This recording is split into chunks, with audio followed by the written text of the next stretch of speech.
ডিসেম্বরে নির্বাচন দিতে বাধা কোথায়? সরকারের প্রতি এই প্রশ্ন রেখে বিএনপি নেতারা অভিযোগ করেন, নতুন দলগুলোর জোট গঠনের প্রক্রিয়া অসমাপ্ত থাকায় ভোট পেছানোর চেষ্টা চলছে, যা জনগণ মেনে নেবে না। তারা আরও বলেন, উপদেষ্টাদের বক্তব্যে মনে হচ্ছে নির্বাচনের দাবি তোলাই মহাপাপ। জনগণের কাছে ক্ষমতা ফিরিয়ে দিতে আবারও সংগ্রামের প্রস্তুতি নিতে নেতাকর্মীদের নির্দেশ দেন বিএনপি নেতারা। বগুড়া থেকে চারিদিকে উচ্ছ্বাস উদ্দীপনা। বগুড়া কেন্দ্রীয় মাঠে তারুণ্যের জয়গান। রাজনৈতিক অধিকার প্রতিষ্ঠার দাবিতে হাজার হাজার তরুণদের মিছিলে জনসমুদ্রে পরিণত হয় সমাবেশস্থল। হাতে হাতে নানা রঙের ব্যানার, প্ল্যাকার্ড। বৃষ্টির মধ্যেই সমাবেশ রঙিন করে তোলেন বিএনপির 3 অঙ্গ সহযোগী সংগঠন, যুবদল, স্বেচ্ছাসেবক দল ও ছাত্রদলের নেতাকর্মীরা। সমাবেশে যোগ দেন বিএনপির 2 কেন্দ্রীয় নেতাও।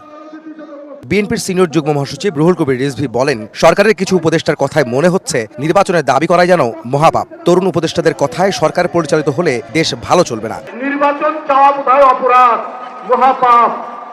উপদেষ্টাদের কথা উপদেষ্টারা আমাদেরকে শেখায়। আমরা মনে হয় সবাই আপনার কোন স্কুল কলেজ কোথাও পড়াশোনা করিনি। উনারাই সব জানেন আমরা কেন নির্বাচন চাচ্ছি। এই জন্য তাদের খুব গোস্বা, তাদের খুব অভিমান, তারা খুব শুদ্ধ।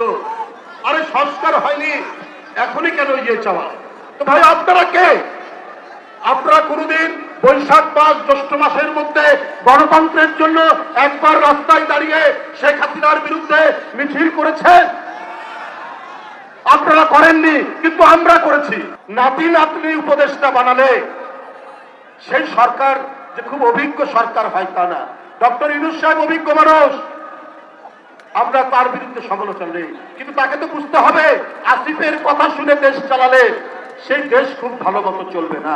জুনের মধ্যে নির্বাচন কমিশন ও সংস্কার কমিশন প্রস্তুত হয়ে গেলে ডিসেম্বরে নির্বাচন নয় কেন? সরকারের প্রতি প্রশ্ন রেখে বিএনপির স্থায়ী কমিটির সদস্য নজরুল ইসলাম খান বলেন, জনগণের কাছে ক্ষমতা ফেরাতে তরুণদের লড়াইয়ের প্রস্তুতি নিতে হবে। নির্বাচন কমিশন বলেছে জুন মাসের মধ্যে তারা নির্বাচনের জন্য প্রস্তুত হয়ে যাবে। তাহলে জুন মাসের মধ্যে সংস্কার, নির্বাচনের প্রস্তুতি দুটোই যদি সম্পন্ন হয়, তাহলে ডিসেম্বরে নির্বাচনে তো অসুবিধা কোথায়? কোন দল এখনো সংগঠিত হয় নাই, তারা সংগঠিত হওয়ার জন্য সময় দরকার। কোন দল অন্যদের সঙ্গে ঐক্য করার চেষ্টা করছে, তাদের ঐক্য করার জন্য সময় দরকার। এই সময় দেওয়ার জন্য আমরা নির্বাচন অপেক্ষা করব? জনগণ এই কারণে সময় দিতে রাজি না।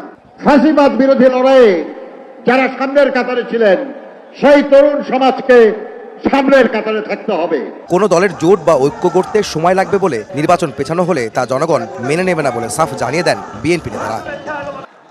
উনারাই সব জানেন আমরা কেন নির্বাচন চাচ্ছি। এই জন্য তাদের খুব গোস্বা, তাদের খুব অভিমান, তারা খুব শুদ্ধ।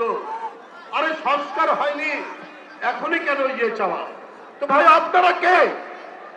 আপনারা কোনদিন বৈশাখ মাস জ্যৈষ্ঠ মাসের মধ্যে গণতন্ত্রের জন্য একবার রাস্তায় দাঁড়িয়ে শেখ হাসিনার বিরুদ্ধে মিছিল করেছেন? আপনারা করেননি, কিন্তু